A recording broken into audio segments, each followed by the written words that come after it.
Okay, so this is issue 6 of Dork. It opens up really weirdly because at the end of last issue, obviously Dork was imprisoned in that crystal, and it's like okay, and then so we get a flashback, which makes sense. It's talking about these two warriors on the field, and they've been battling forever, the two sides, the dark and the light, and then these two warriors have been battling for decades, or whatever it was, and everyone's been kind of dying, and it turns out that Dork is flying above this battlefield with Fate. So where the hell did this come from? This is really weird. It's not the ending at all for the last issue. And he basically explains so that those two that are fighting were Dork's parents. The orc and the dwarf that are left, the last two that are left fighting.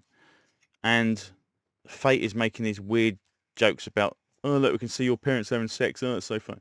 It's like, what the hell is this about? This is really weird. Anyway, so Fate takes Dork back to the crystal that apparently he was in, and they said, right, everything's kind of fated now. You do something, or you don't do something. That's kind of your two decisions. So like you can stay in that crystal forever, or you can try and break yourself out. And Dork goes, right, I'm going to try and break myself out. So he starts trying to snap himself out of it. And it turns out this crystal has been carried by the chicken and the lady that put him in it. And this is where it gets really weird, because it just seems to be complete turnaround of what happened to the last issue. Last issue, she found out that Dork killed, or at least injured, the dwarf that turned out to be her husband, and it seems to be that she turned on him and put him in the crystal. And now it's like this weird thing. It's like, right, why are we running for? And she's like, right, we need to keep him in the crystal to protect him, because it's the only way he can be protected from people trying to kill him. And it's like, okay, that's really weird. But again, I thought last issue, when she was the haggy witch, and then all of a sudden when she did this, she became this person. Did last issue have a rewrite for issue 5, and this is issue 6? Kind of like, cause it just seems to go back on itself. And it goes back on itself even weirder. So he lets himself out, and he's really, really angry. And it's like, what do you mean you're trying to protect me? I'm trying to protect you from the dwarf. It's like, right, so now her husband, which is what she apparently seemed to get really angry with him last time for hurting last time, is now apparently the thing that is protecting. She's trying to protect Dork from. And then it turns out they have this weird rivalry, and the husband and the dwarf and the husband and her don't like each other, and they basically just argue. And then she's like, they're going on and having a fight. Dork goes, and Sam, how long do you need to go? She says, right, we need to fly to your sisters. My sisters, they'll look after us. And it's like, well, how long do you need to do this, whatever this spell or whatever it is? And okay, that's fine. So Dork attacks the dwarf, and then she animates all the bones of all the battle. This is in the scar bit in the middle. So okay, she's a bone witch. She can animate the bones.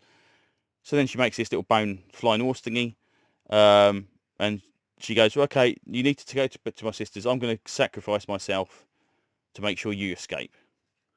And the dwarf is about to smash her up, and it's like, oh yeah, do you realise I am a bone witch? And she animates all the bones to create this giant fist and smash them together. So then she's picked up by Dork and basically said, yeah, you don't have to sacrifice yourself. It's fine. Don't worry about it. Yeah, you're being silly. And then the hammer comes flying in, destroys the flying beast, and they come plummeting towards the earth. It was just like, what? This sounds really weird. It just seems to go, it was like, oh, I hate you because you hurt my husband in issue 5. In issue 6, oh, I've got to protect you from my husband because you're in trouble. And it all seemed to kind of hinge on her transforming from that haggy lady into this kind of normal lass. It's really, really strange. Oh, and also that fundamental thing as well is apparently this dwarf is also Dork's dad. So I thought, sorry. So again, longevity for this.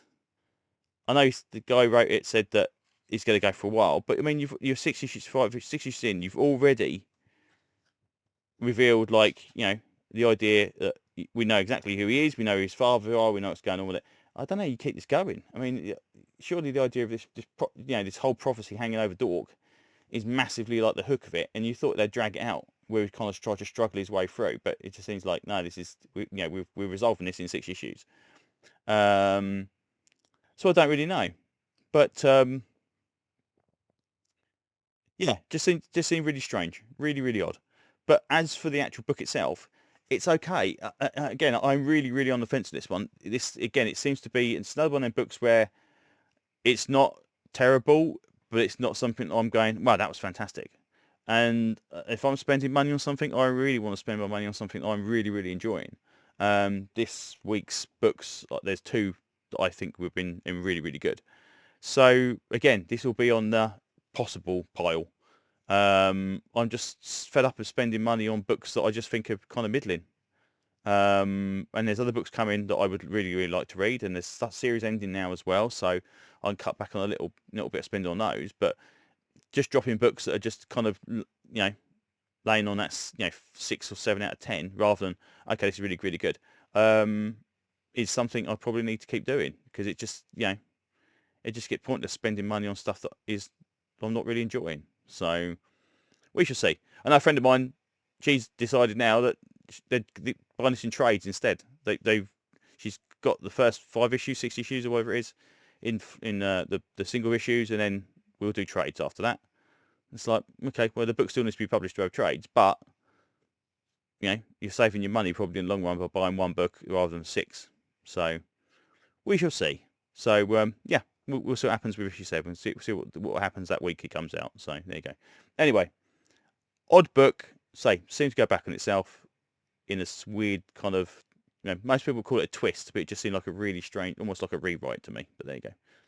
Right, that's definitely enough now. So thanks for listening, and hopefully I will see you on another video very soon. Bye bye.